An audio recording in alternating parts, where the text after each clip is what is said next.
ouvido isto, enviou mensageiros a Jobabe, rei de Madom, e ao rei Sinrom, e ao rei Axaf, e aos reis que estavam ao norte, na região montanhosa, na Arabá, ao sul de Quinerete, nas planícies e nos planaltos de Dor, do lado do mar, aos cananeus do oriente e do ocidente, aos amorreus, aos heteus, aos ferezeus, aos jebuseus, nas montanhas, e aos heveus ao pé do Hermon, na terra de Mispa.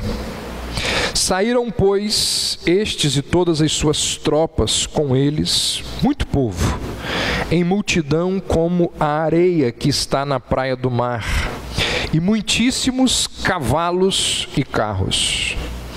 Todos estes reis se ajuntaram e vieram e se acamparam junto às águas de Merom para pelejarem contra Israel. E aí do verso 6 ao verso 9 nós temos o relato de Deus aparecendo e confortando a Josué através de uma promessa de vitória. É dito assim: disse o Senhor a Josué, não temas diante deles, porque amanhã, a esta mesma hora, já os terás traspassado diante dos filhos de Israel. Os seus cavalos já retarás e queimarás os seus carros. Josué e todos os homens de guerra com ele veio apressadamente contra eles às águas de Merom e os atacaram.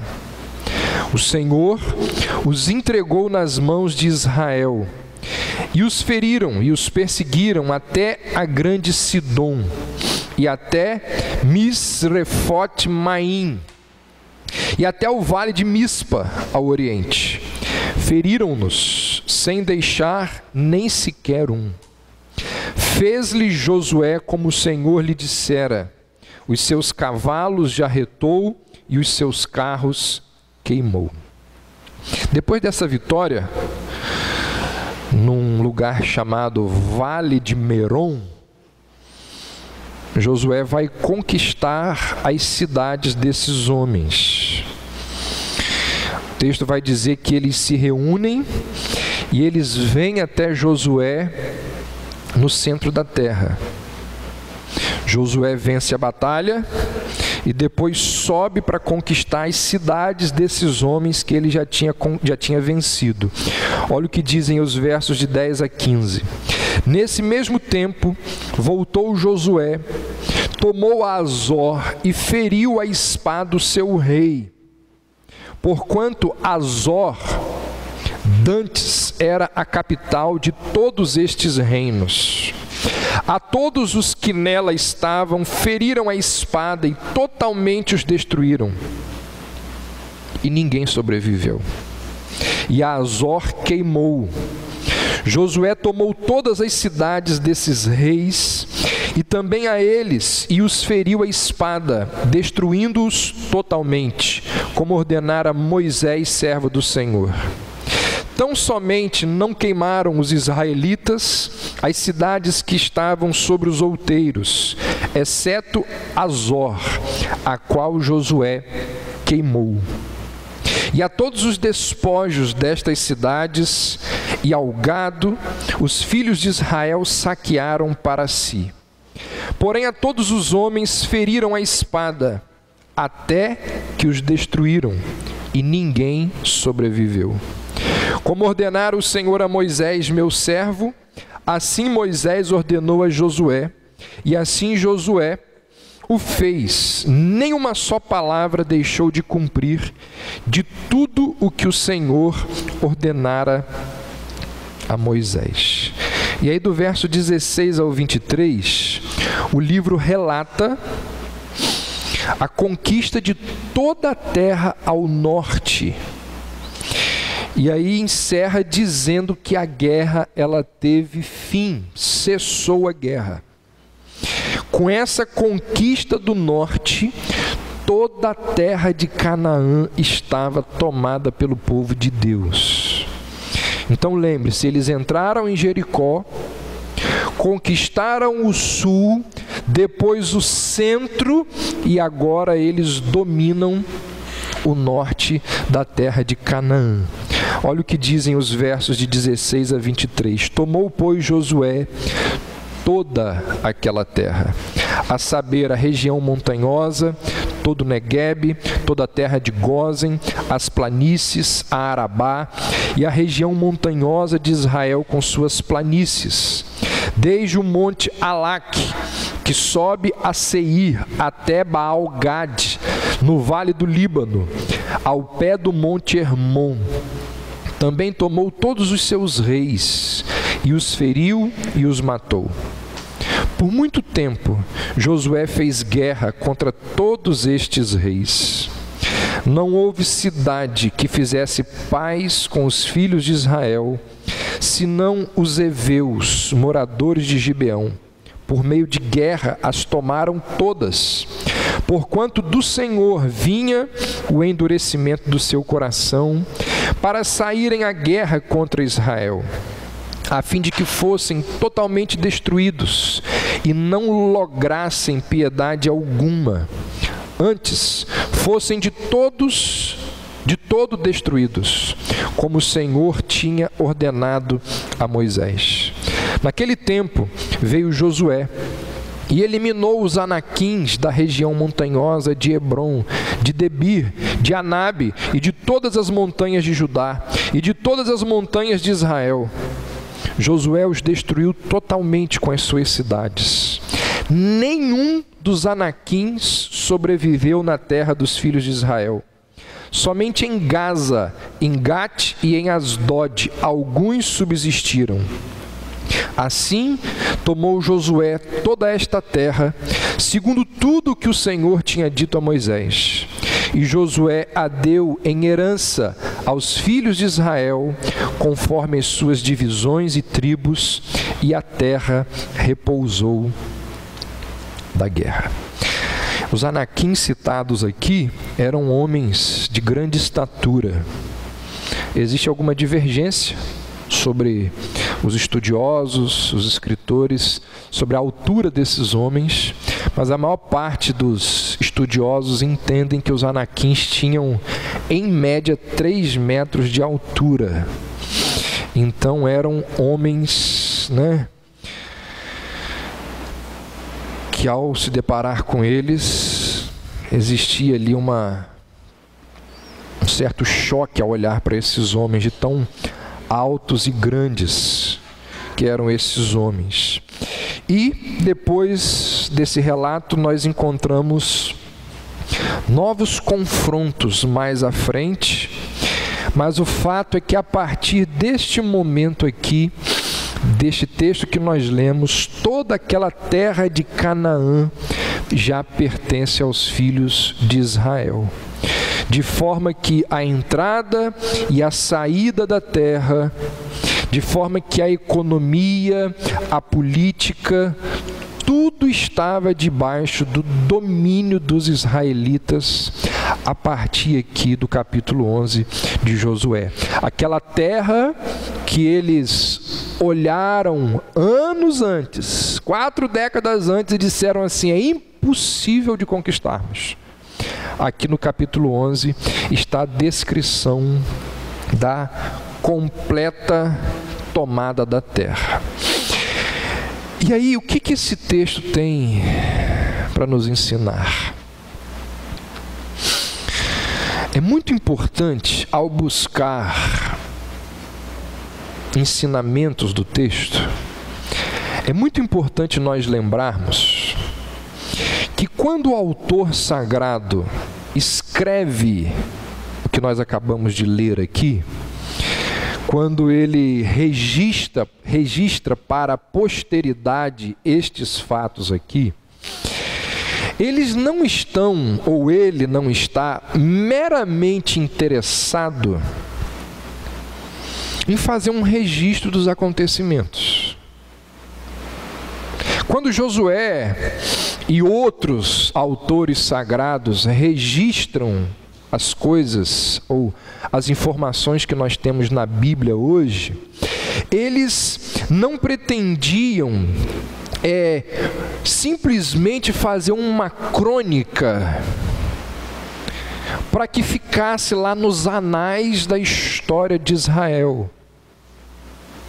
Certamente que esse era um objetivo, mas o objetivo maior não é esse. Os autores bíblicos, ao escreverem a história do povo de Israel, eles tinham, antes de qualquer coisa, um objetivo teológico. Um objetivo teológico. De mostrar quem é o seu Deus. De mostrar as coisas que o Deus de Israel fazia. Então, por causa disso, eles selecionam o material e eles escolhem ali o que eles vão contar. Ou vocês acham que tudo o que aconteceu está registrado aqui? Tem muitas coisas que aconteceram que não está registrado aqui.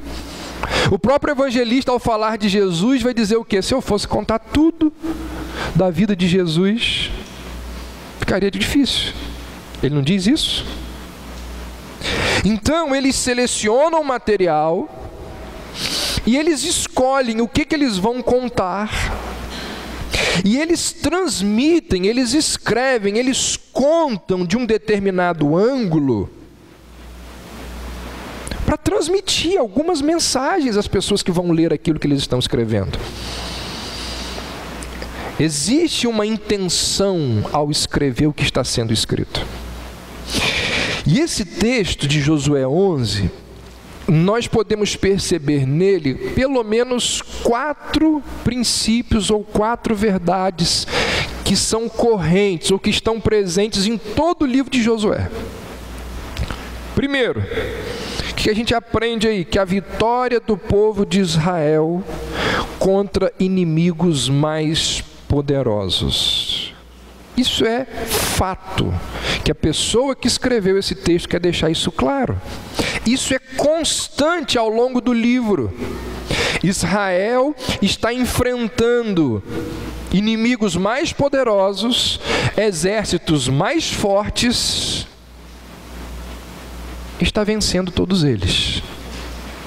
Esse é um princípio que a gente vê aqui no capítulo 11 e que está presente em todo o livro. Lembra lá? Israel atravessa o Jordão, está diante da terra prometida e se depara com uma cidade de nome Jericó. Uma cidade fortificada, murada, muito bem defendida, muito bem preparada, com grandes soldados. Um lugar humanamente impossível de ser invadido. Mas pela intervenção de Deus, as muralhas de Jericó caem, Israel entra e conquista a cidade. O texto continua, o relato bíblico continua, e mais adiante, o povo de Israel se depara com uma confederação de reis. Lá do sul, nós vimos isso semana passada e retrasada. Eles se reúnem para atacar a cidade de Gibeon. E como Israel tinha feito aliança com os gibeonitas, os israelitas saem na defesa dos gibeonitas. E aquilo que parece ser impossível, um exército contra uma coligação de 5 reinos, é concedido por Deus. O povo de Israel vai contra aquele exército e Deus, através de Israel e através das pedras que caem do céu, acaba com aquele exército, acaba com aquela coligação de reis. E aqui nós temos outro caso de uma confederação de reis do norte. E essa confederação era ainda maior que aquela confederação de reis do sul, mais numerosa, militarmente falando, mais preparada, mais equipada. Não sei se você reparou, mas pela primeira vez aparece o relato de carros de guerra levados por cavalos.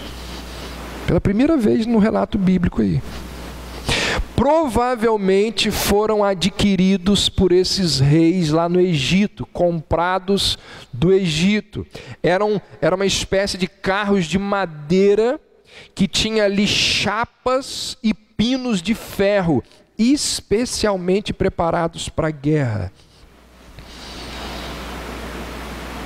Israel não tinha nada daquilo. E aquele exército equipado e motivado veio para destruir Israel, mas Deus concede vitória ao povo. Então qual é um princípio que a gente aprende aqui? Qual é uma verdade que está presente em todo o livro de Josué e a gente vê aqui no capítulo 11? A vitória do povo de Israel contra inimigos mais poderosos. E por que é que Israel consegue vencer esses inimigos mais poderosos? Era porque eles tinham armamento melhor? Era porque eles eram militarmente falando mais corajosos, mais equipados, mais treinados? É porque eles tinham mais estratégias de guerra? Porque os seus soldados eram mais fortes, mais hábeis para a guerra? Pelo contrário. Israel vence todas as suas batalhas contra inimigos mais poderosos por um único motivo: Deus estava com eles. É o único motivo. Isso fica muito evidente lá no capítulo 7 de Josué, quando nós lemos o relato da tentativa da nação de Israel em invadir uma cidade chamada de Ai. Ai era uma cidade pequenininha. A tentativa da invasão de Ai vem logo depois da vitória sobre Jericó. E Ai, perto de Jericó, era muito pequenininha. E o exército israelita tenta invadir a cidade de Ai. Uma cidade irrisória, que certamente não conseguiria resistir ao exército israelita. Mas por causa do pecado de Acã, é dito que Deus retira a sua bênção e Israel é derrotada. O que parecia uma vitória certa, o que parecia algo facílimo de ser feito, porque a gente tinha acabado de invadir Jericó, vem numa derrota humilhante e vergonhosa. O que o capítulo 7 de Josué, ao narrar a derrota de Israel para Ai, nos lembra? Que o segredo do povo de Deus era Deus.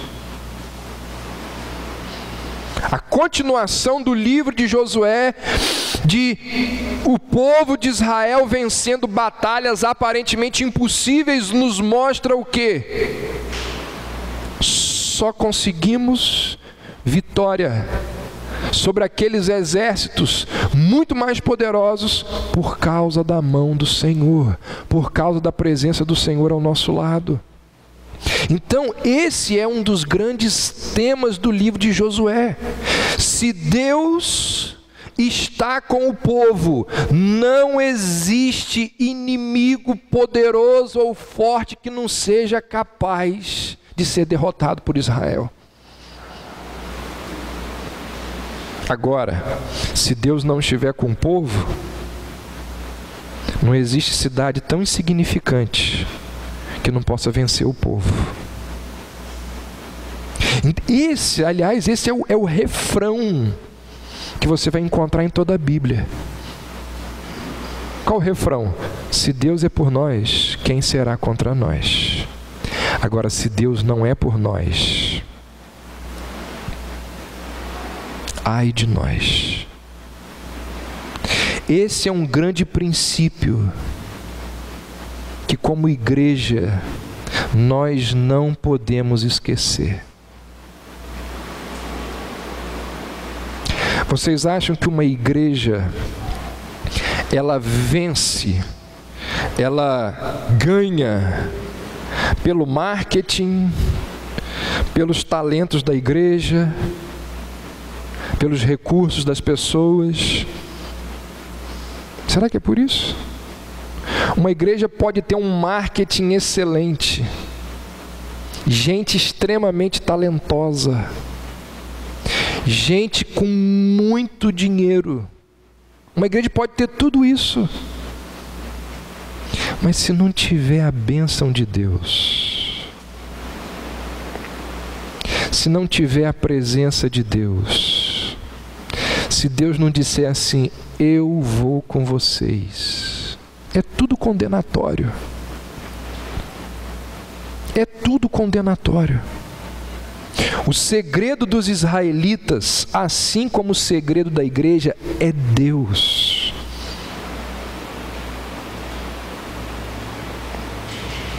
Meus irmãos, se Deus não abençoar as nossas estratégias, os nossos planos, os nossos planejamentos, vai ser tudo em vão.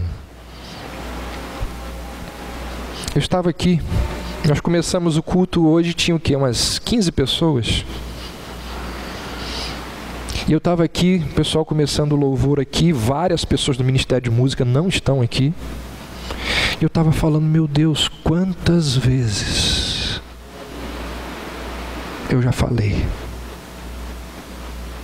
Quantas vezes eu já pedi?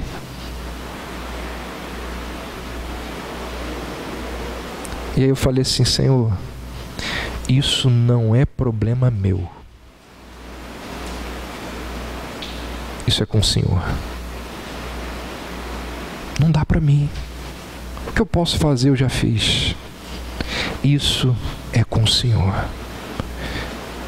Então, como Jesus disse, eu entrego nas tuas mãos o meu espírito. Eu disse, Senhor, está nas tuas mãos. Porque se o Senhor não fizer isso, eu não posso fazer. Irmãos, quem convence você das coisas que você ouve aqui, não sou eu não. É o Espírito de Deus. Se Deus não fizer isso, não adianta. E como que a gente sabe se Deus está ou não está do nosso lado? Tem como a gente saber se Deus está ou não do nosso lado? Claro que tem. É só olhar para os princípios que a gente vê no livro de Josué. Como que a gente sabe se Deus vai estar do lado, se Deus está do lado do seu povo? Veja o que acontece no livro de Josué. Deus está do lado de um povo que não se arrepende? Não. Acã se arrependeu? Então Deus está do lado de gente que se arrepende. Deus dá ordens. O povo de Israel em alguns momentos descumpriu as ordens de Deus. Pagaram por isso, que foi o caso ali com os gibeonitas. Ou seja, quando o povo desobedece, Deus não está com o povo. Então nós temos aqui alguns princípios. Compromisso, arrependimento, obediência. Arrependimento, obediência. O povo que reconhece o seguinte: se o Senhor não estiver com a gente não vence. O que é isso? Humildade. Então como que nós sabemos se Deus está do nosso lado? Arrependimento, obediência, humildade. Será que nós vemos isso entre nós? Será que nós nos arrependemos dos nossos erros? Será que nós obedecemos aqueles princípios aos quais são constantemente anunciados desse púlpito, são constantemente anunciados a você através da leitura das Escrituras? Então, não adianta.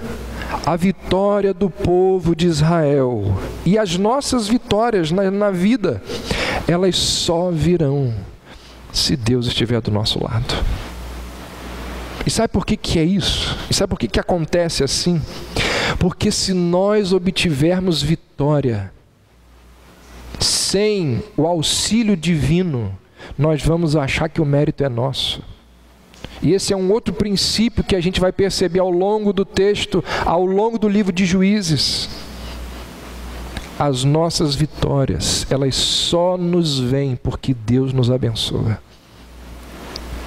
Outra lição presente no texto aqui, que é um tema que a gente percebe ao longo do livro: a importância e a necessidade da obediência. A obediência de Josué, ela é enfatizada 3 vezes ao longo do capítulo 11. Olha o que diz o verso 9: e Josué fez como lhe foi ordenado. Zé, está na hora disso. Verso 9: e Josué fez como lhe foi ordenado. Verso 12: e Josué obedeceu o que havia sido dito. Verso 15: Josué cumpriu aquilo que Deus havia determinado. A obediência de Josué, ela é enfatizada ao longo do capítulo 11. Se você observar, ele sempre age de acordo com a palavra de Deus. Ele ataca mediante a ordem do Senhor. Ele só vai porque Deus diz assim: vai. Depois, quando ele vence, Deus vira para Josué e diz assim: vai lá jarretar os cavalos. E de acordo com a ordem de Deus, ele jarretou os cavalos. Depois ele vai lá e destrói todos os reis, como Deus tinha ordenado. Então Deus dá ordem, Josué obedece. Irmãos, Deus possui uma aliança com seu povo. E os termos da aliança são: obediência traz bênção, desobediência traz maldição. Josué obedece e o Senhor lhe dá a vitória. Josué segue o que Deus havia ordenado e o trabalho dele obtém sucesso. Então Deus requer de nós obediência. O que nós muitas vezes, ou na maior parte das vezes, não fazemos. E Ele requer de nós obediência, mesmo quando isso pode parecer não fazer sentido. Deus disse a Josué assim: olha, quando você conquistar essa coligação de reis, você vai estar, nas suas mãos vão estar os carros de guerra. Não os use. Deus diz assim: você vai jarretar os cavalos. Sabe o que é jarretar? Jarretar significava cortar o tendão da pata traseira do cavalo. E quando isso é feito, quando o tendão ali da pata traseira do cavalo é cortado, o cavalo não consegue mais correr. Ele só caminha. Correr é impossível. Ou seja, ele se torna inútil para a guerra. Pode ser utilizado lá dentro da cidade para algumas coisas, mas para correr ele não aguenta mais. Agora pense direitinho. Israel está em guerra. Israel está em guerra. Se ele conquistasse os cavalos de Jabim, ele poderia usar esses carros nas próximas batalhas contra os outros cananeus. Mas Deus vira para Josué e dá uma ordem: aniquile os cavalos, não deixe que eles corram mais. Qual o sentido dessa ordem? Qual o sentido dessa ordem? Não seria melhor Josué apanhar os cavalos, apanhar os carros de guerra e usá-los à disposição do seu exército? Não seria mais lógico ele utilizar aqueles instrumentos poderosíssimos de guerra em outras batalhas? Era uma arma muito valiosa, mas Deus diz assim: não vai usar. Mas Senhor, nós ainda temos batalhas pela frente. Isso aqui é uma arma e tanta. Deus diz: não vai usar. Só existe uma resposta para essa ordem divina. Que resposta é essa?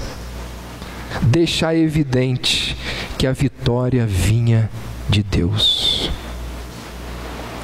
Deus está dizendo para Josué assim: até aqui você precisou de algum carro de guerra para vencer as batalhas que você já venceu. Você precisa de cavalo e de carro de ferro para vencer as próximas batalhas. O que dá a vitória a você é a minha força, é a minha presença com vocês. É por isso, irmãos, que mais lá na frente,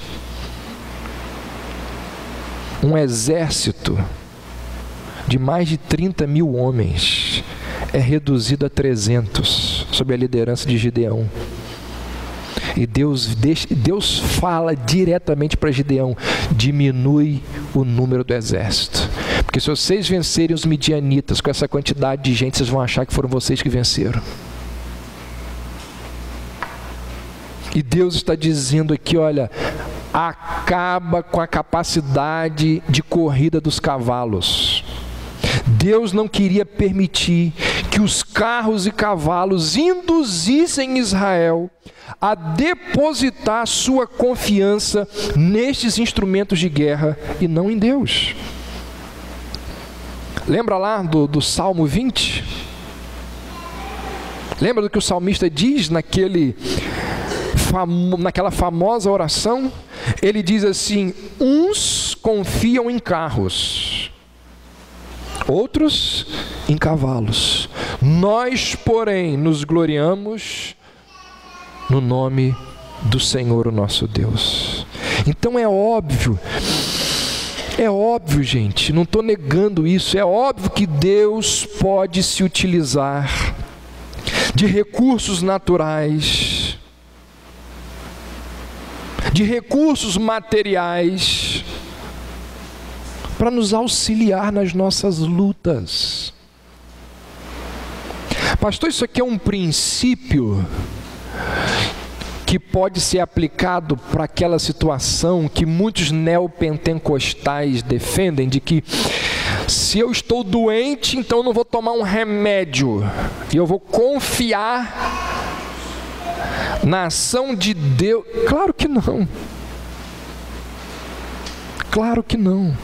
Naquele momento ali, Deus queria evitar que Israel colocasse a sua confiança naqueles recursos. Que, como diz um outro provérbio, ou um provérbio diz assim: o cavalo se prepara para o dia da batalha, mas a vitória vem do Senhor. Então era uma ordem muito estranha conquistar uma arma muito poderosa, muito importante, e logo depois destruir essa arma.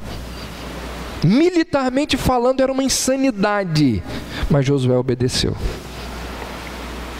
Não era lógico, não fazia sentido, não era coerente, mas Deus mandou, e se Deus mandou, Josué obedece. Meu irmão, minha irmã, não duvide desse princípio. Deus recompensa obediência. Não duvide disso. Deus recompensa a obediência.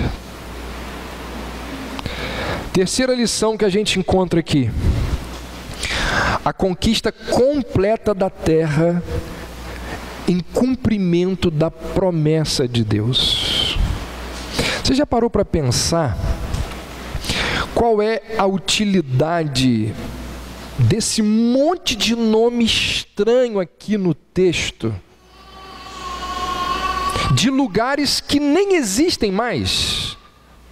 À medida que eu fui lendo aqui, Arabá, sul de Quinerete, planaltos de Dor, rei de Madom, rei de Siron, águas de Merom, Misrefote Maim, vale de Mispa, Monte Hermon. Você está fazendo sua devocional, você se depara com esse texto aqui. Para qual utilidade desse monte de nome estranho no texto aqui? E de lugares que nem existem mais. Para que o nome desses lugares, desses acidentes geográficos? Por que a Bíblia registra esses nomes? Isso aqui está registrado como um documento de posse da terra. Isso aqui é um documento de posse. Aqui está registrado aquilo que os israelitas conquistaram. E por que isso aqui é importante? Porque vai bater com o livro de Êxodo, que vai bater com o livro de Deuteronômio, onde Deus diz assim: eu darei a terra a vocês. Todas estas terras tinham sido prometidas por Deus muito tempo antes. E aí o capítulo 11 e o restante do livro, você continua lendo o livro de Josué, você vai ver muitos detalhes. O restante do livro registra tudo aquilo que foi conquistado. Isso aqui é um documento, gente. E isso está descrito para deixar evidente o quê? Deus cumpre as suas promessas. Está aqui, aquilo que foi prometido séculos e séculos, está aqui, está provado. Deus cumpriu aquilo que Ele prometeu. Pode não fazer sentido para mim e para você nos dias de hoje ficar lendo esse monte de nome estranho que está aqui, mas à luz da revelação bíblica faz todo sentido. Por quê? Porque Deus estava dando ao povo a terra que Ele tinha prometido. Isso aqui é um documento. E esse documento mostra o quê? Que Deus cumpre as suas promessas. E se o Deus dos israelitas é o nosso Deus, isso significa que Ele continua cumprindo promessas nos dias de hoje. Quarta lição que a gente tira do texto: os moradores daquela terra preferiram ser destruídos na guerra a fazer paz com Israel. Isto aconteceu porque Deus, diz o texto, endureceu o coração deles para não buscarem a paz, mas para buscarem a guerra. Como Deus queria destruir, como Deus queria punir aqueles povos, Deus foi lá e endureceu o coração deles para eles não buscarem a paz com os israelitas. Lembra lá da história dos gibeonitas? Um povo daquela terra, eles usaram lá um estratagema, uma armadilha, e conseguiram uma aliança com os israelitas. Por causa disso foram poupados, não foram destruídos. Por que os outros povos? Por que os outros povos não fizeram a mesma coisa? Era uma questão lógica, uma questão de sabedoria. Por quê? Porque eles estavam percebendo que Josué vinha com o exército israelita avançando desde o Egito e ninguém conseguia deter o avanço israelita. Ninguém conseguia parar o exército judeu. Por que eles não chegam e fazem uma proposta de paz? Uma aliança? Era melhor sair vivo, tirando água e catando lenha, como fizeram os gibeonitas, do que ser morto, do que ser exterminado. Mas aqueles povos, eles não buscaram a paz, eles preferiram a guerra, porque Deus levou esses povos a buscarem a guerra. Olha o que diz o verso 20. Olha aí. Porquanto do Senhor vinha o endurecimento do seu coração, para saírem à guerra contra Israel, a fim de que fossem totalmente destruídos e não lograssem piedade alguma, antes fossem de todo destruídos, como o Senhor tinha ordenado a Moisés. Parece estranho, mas é o que está aí. Deus queria destruir aqueles povos. Deus queria aniquilar aqueles povos. Então o que ele fez? Ele endureceu o coração deles, para eles não buscarem a paz com os israelitas. Do Senhor vinha o endurecimento do seu coração, para saírem à guerra contra Israel, a fim de que fossem totalmente destruídos e não lograssem piedade alguma. Então, esse é o quarto princípio, a quarta lição que nós vemos aqui nesse texto. E eu quero caminhar para o fim e fazer duas aplicações para as nossas vidas, mediante esses quatro princípios aí de Josué 11.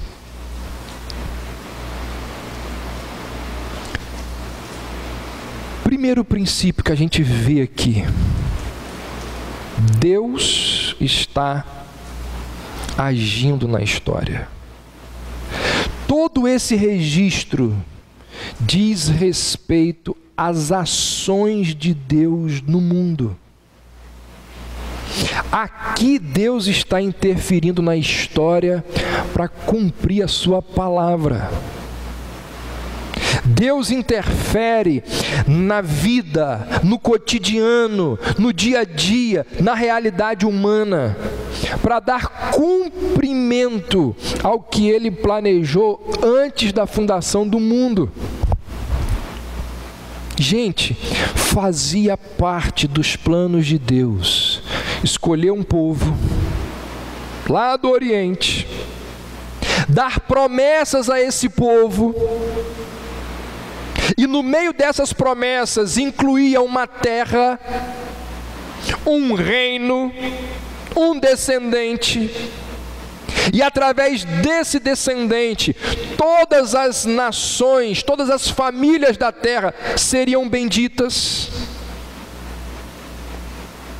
Deus está agindo em decorrência de um plano eterno que Ele possui. E a conquista daquela terra fazia parte de um plano maior, do plano redentor de Deus, porque seria naquela terra que Deus iria revelar a sua vontade para aquele povo. Nesta terra seria instalado o sacerdócio, o templo que seria erguido. Dali sairia Jesus Cristo, Salvador do mundo. Então, Deus fez promessas ao seu povo, e o que Ele está fazendo aqui, Ele está agindo na história para cumprir as promessas que Ele fez. E o que isso tem a ver com cada um de nós? Nós cristãos, nós sabemos que a história, ela tem um começo, um meio e um fim.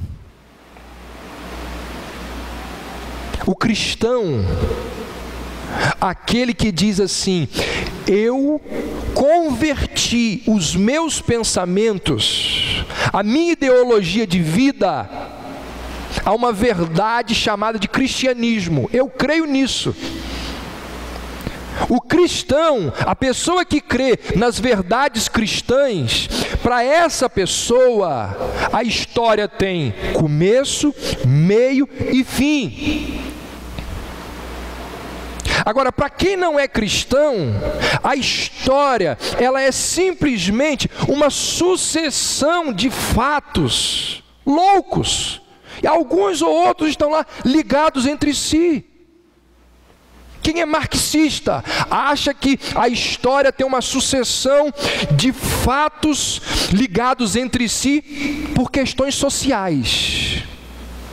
Quem é seguidor de um camarada chamado de Hegel vai dizer que a história é uma sucessão de fatos ligados entre si por questões dialéticas. Quem é existencialista vai dizer que a história é uma sucessão de fatos ligados entre si por questões caóticas que não fazem sentido nenhum. Depende do que você crê. O cristão é aquele que diz assim: existe um Deus que criou esse mundo, e a história, ela tem começo, meio e fim. E Deus está controlando todas as coisas. O cristão é aquele que sabe de onde ele veio, o que está acontecendo e para onde ele está indo. Existe um Deus, pensa o cristão, crê o cristão, existe um Deus que governa e controla a história. E nos dias de hoje, este Deus que governa e controla a história, Ele está reunindo pessoas dos 4 cantos da terra. Pessoas que a Bíblia chama de eleitos, de predestinados. E a Bíblia diz que de todas as tribos, povos e raças, virão pessoas convertidas à fé cristã, que serão chamados, que serão buscados, dos lugares mais longínquos desse planeta. Pessoas amadas por Deus, predestinadas por Deus, antes da fundação do mundo, estão sendo resgatadas pelo Espírito Santo de Deus. Isso significa que para o cristão, para aquele que lê a Escritura e crê que aquilo ali é verdade, para o cristão, toda política, toda economia, toda movimentação das nações tem a ver com Deus, tem a ver com um propósito específico de Deus, que muitas vezes não é perceptível aos olhos humanos. Mas os cristãos, pela fé, sabem que Deus está governando, agindo, administrando, tomando conta desse mundo. Não há uma única molécula desse universo, disse Kuyper, que esteja fora do controle absoluto e soberano de Deus. Então nós sabemos que a história, ela caminha para um fim. Nós sabemos que Deus está trabalhando para resgatar, sabe-se lá onde está, aqueles que são seus. Nós sabemos que pelas circunstâncias e pela providência, Deus está preparando a noiva para o seu filho. Muitas vezes nós não vemos, outras nós vemos. Essa semana a gente viu aos montes Deus punindo os ímpios, fazendo justiça. Mas na maior parte das vezes nós não vemos. Mas Deus um dia irá castigar todos os desobedientes, todos os ímpios, todos aqueles que não se arrependeram. Sabe o que eu quero dizer com isso tudo? O cristão é aquele que crê que a igreja é o centro da história. Qual é o centro da história? É a igreja. Por que o mundo existe? Por causa da igreja. Claro que os seus amigos de faculdade, eles vão olhar para você e vão dar risada, vão ironizar. Sim, porque eles não são guiados e controlados por uma ideologia, que para nós não é uma ideologia, mas é uma verdade, chamada de cristianismo. Mas quem crê na verdade do cristianismo, crê que chegará um dia em que nós nos reuniremos para ver a Trindade descendo do céu,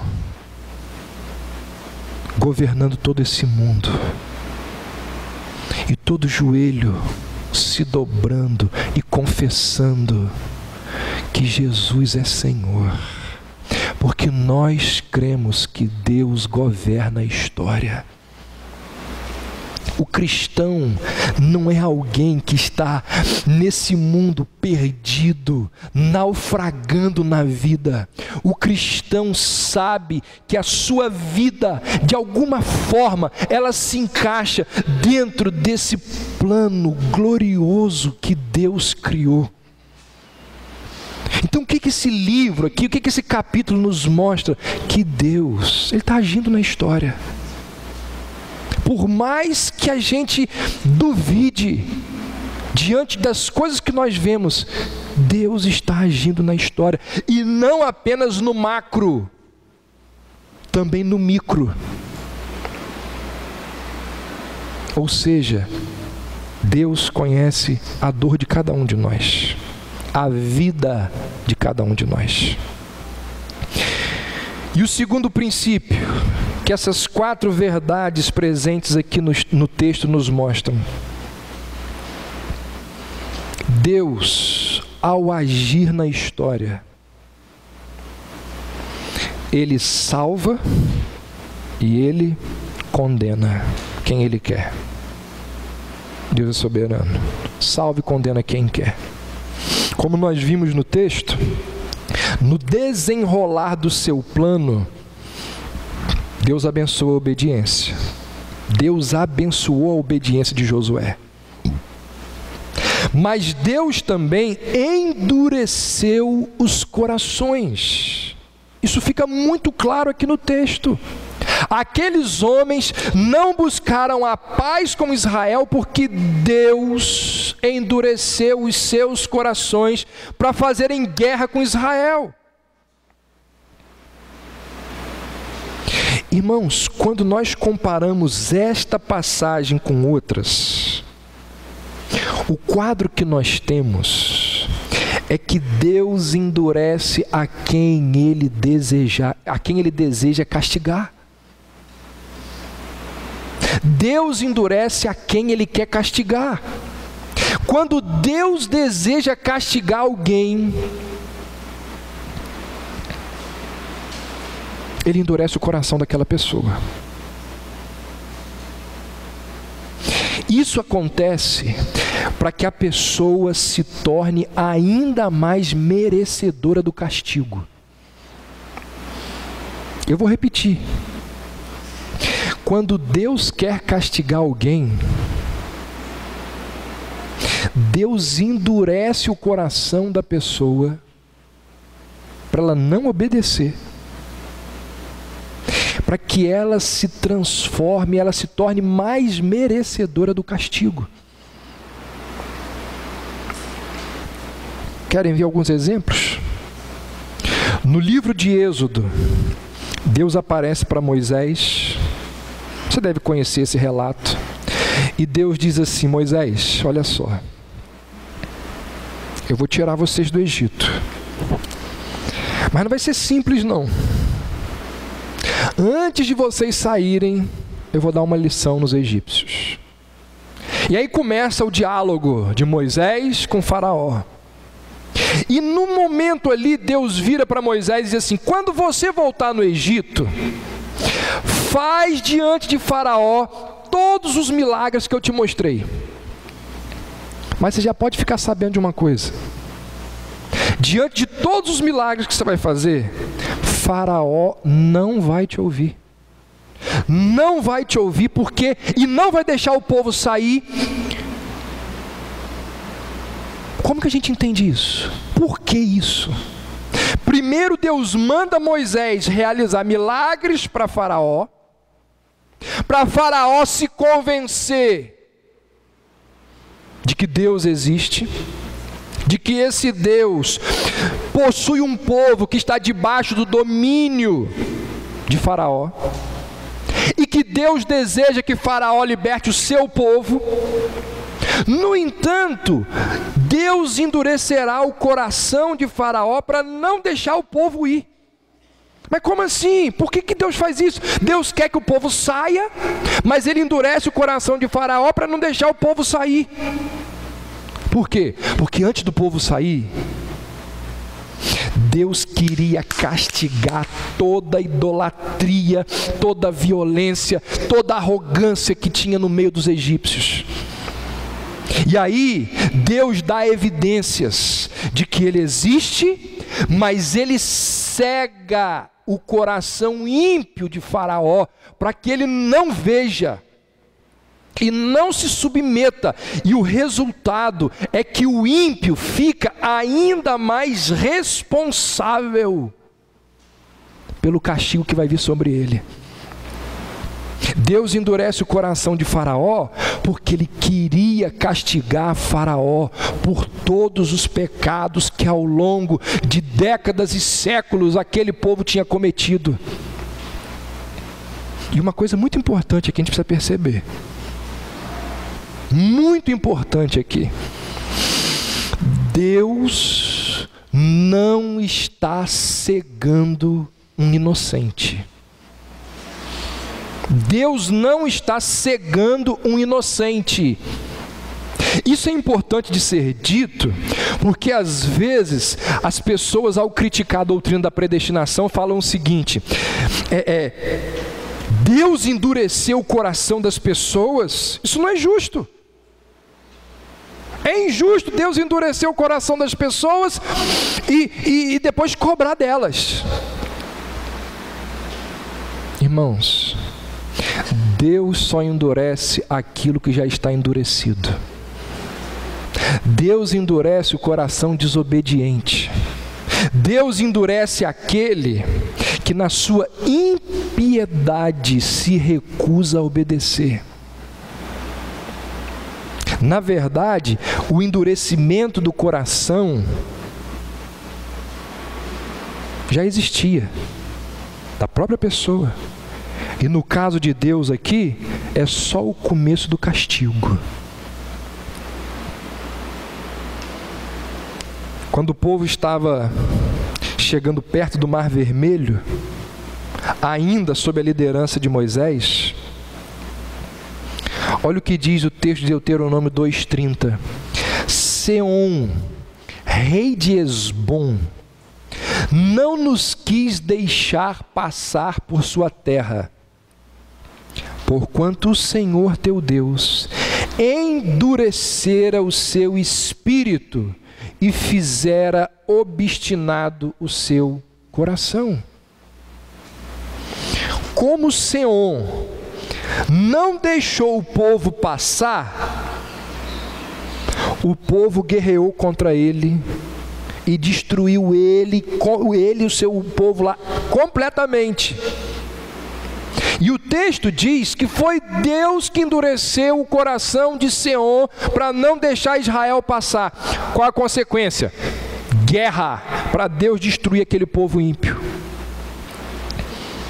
Outra história. Essa merece você abrir a Bíblia para a gente ler. Abra aí, por favor, 1 Samuel 2.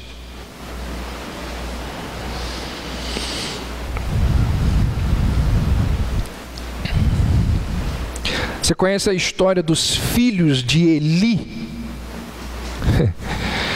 Sabe quem eram os filhos de Eli? Rapazes ímpios,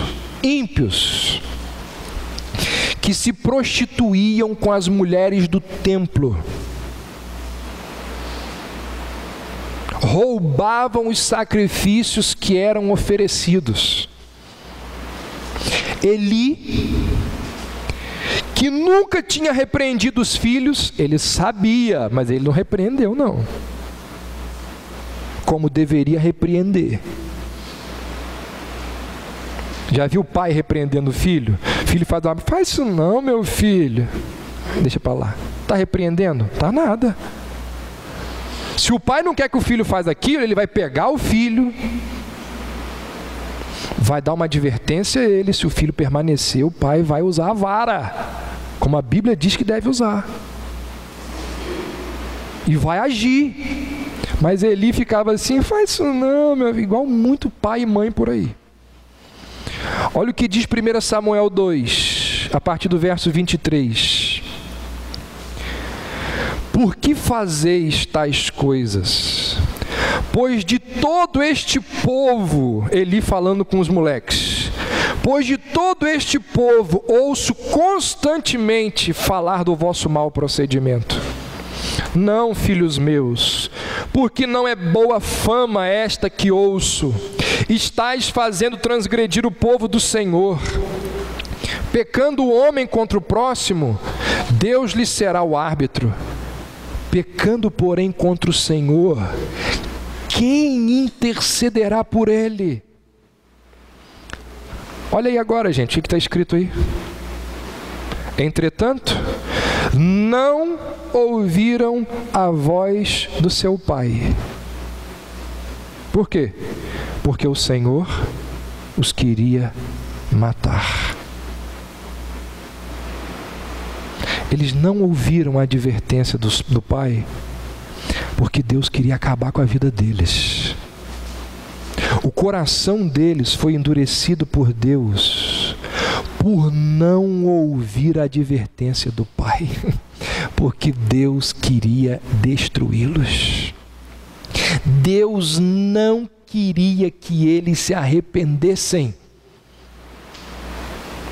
porque queria executar juízo sobre eles.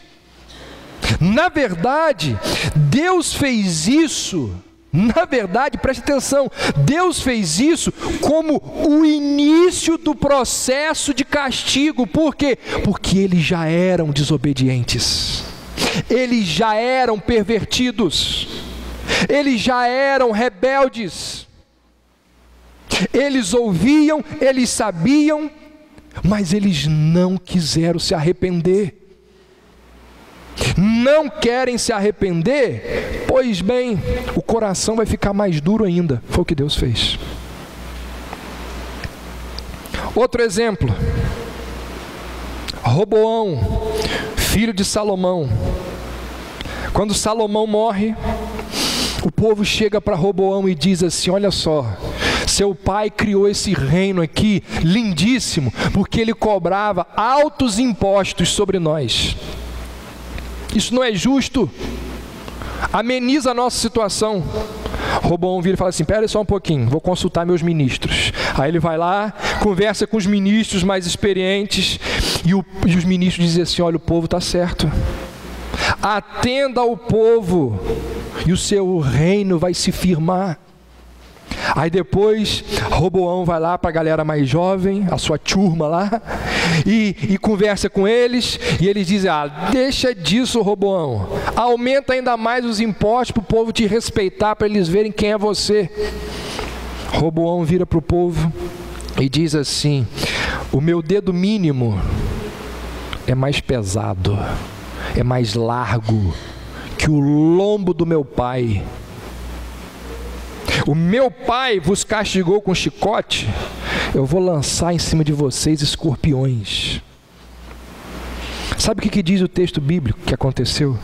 Diz assim 1 Reis 12: o rei, pois, não deu ouvidos ao povo, porque este acontecimento vinha do Senhor, para confirmar a palavra que o Senhor tinha dito por intermédio de Aías, o silonita, a Jeroboão, filho de Nebate. Deus tinha dito que: Roboão, eu irei retirar o reino da sua mão, como castigo pela idolatria dos reis que vieram antes de você.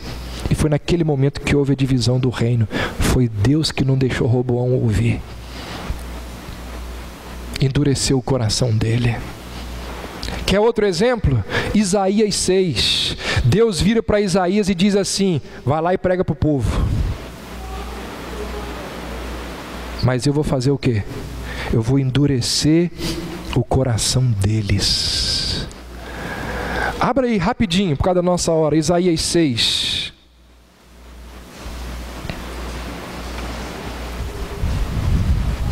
Versos 9 e 10 dizem assim: vai e diz a este povo: ouvi, ouvi e não entendais, vede, vede, mas não percebais. Torna insensível o coração deste povo, endurece-lhe os ouvidos e fecha-lhe os olhos, para que não venha ele a ver com os olhos, a ouvir com os ouvidos e a entender com o coração, e se converta e seja salvo. Deus endureceu o coração do povo, a mensagem de Isaías, porque ele queria castigar o povo. Às vezes eu fico pensando assim: meu Deus, não é possível, eu falo as coisas, mas o povo não muda. E aí às vezes eu ouço Deus falar assim, ó, não é que eu ouço audivelmente, eu me lembro desse texto: Davi, tem gente ali que precisa aprender, precisa de castigo. E você pode falar o quanto você quiser, porque eu estou endurecendo o coração deles, porque eles precisam ser castigados por causa dos pecados. Por isso que eu falei mais cedo aqui, falei: Senhor, ó, eu faço a minha parte. Se o povo não quer mudar, não é comigo, é com o Senhor. O povo não é meu, o povo é teu, a igreja é tua. O que diz Romanos 9? Tem ele misericórdia de quem quer ter misericórdia e endurece a quem lhe apraz. Irmãos, diante de tantas atrocidades, injustiças e problemas, muitas pessoas perguntam: onde Deus está? A Bíblia diz que Deus está onde sempre esteve, de onde nunca sairá, governando. É nosso dever como cristãos perceber o agir de Deus na história. É um princípio que a gente tira desse texto. E o segundo princípio é esse que a gente acabou de ver. E eu encerro dizendo o seguinte: a Bíblia, ela está repleta de exortações do tipo assim, ó: buscai ao Senhor enquanto se pode achar. O que diz a outra parte? Invocai-o enquanto está perto. Não interprete mal o que eu vou dizer para você, mas a paciência de Deus tem limites. A paciência de Deus tem limites. Leia Apocalipse. Deus vira para uma mulher e diz assim: eu te dei tempo para você se arrepender, mas você não quis, agora já era. Está lá. Se você vem há muito tempo, consistentemente resistindo ao Espírito Santo, endurecendo o seu coração, adiando o momento do arrependimento,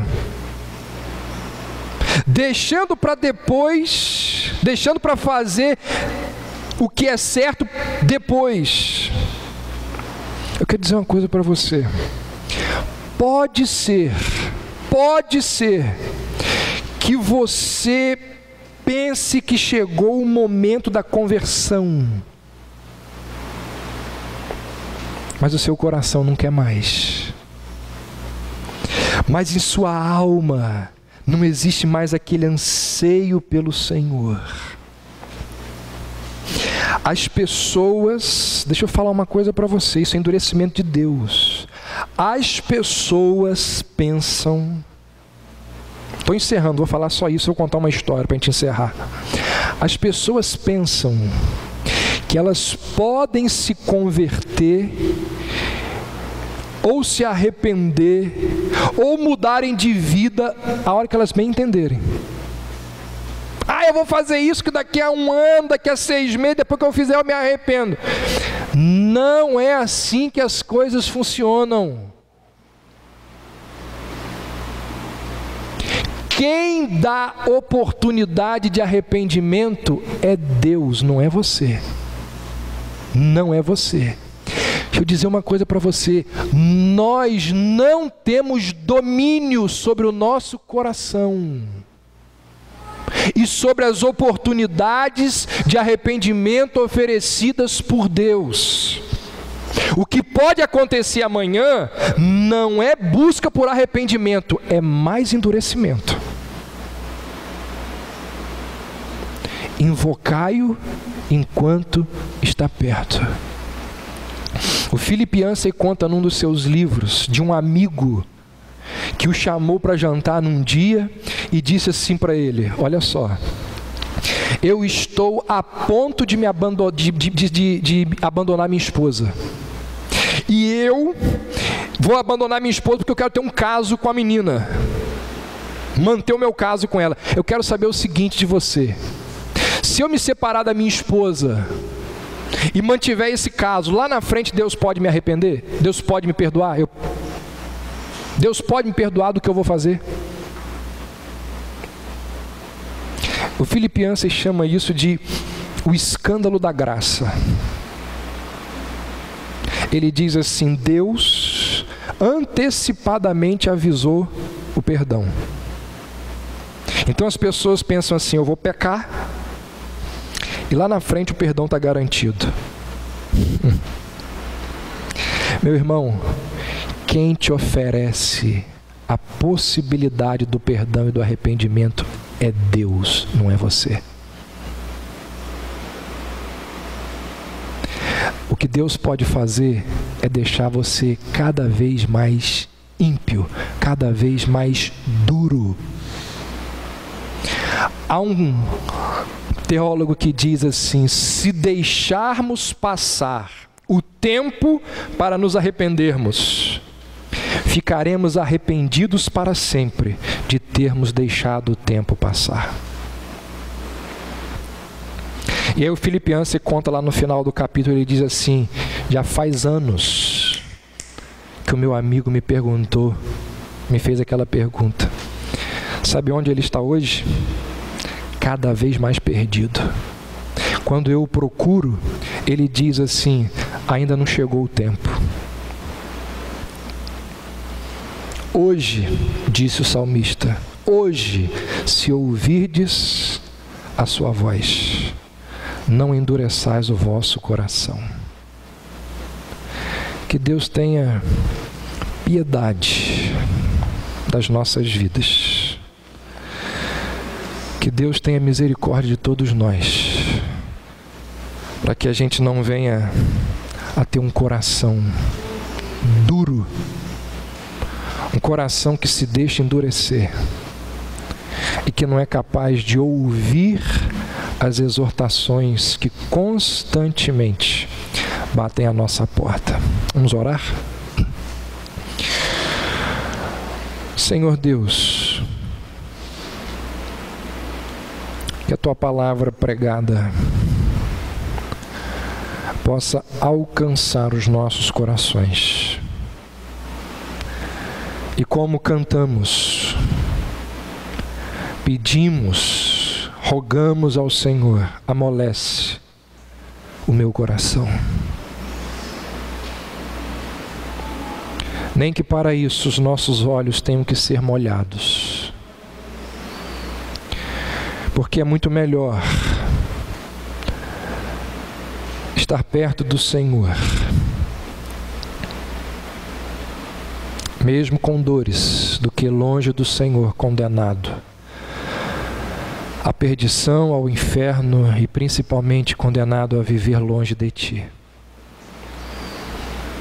Ó Deus, que esta igreja possa aprender estes 3 princípios: arrependimento, obediência e humildade, para que a Tua presença se faça entre nós. Em nome de Jesus. Amém.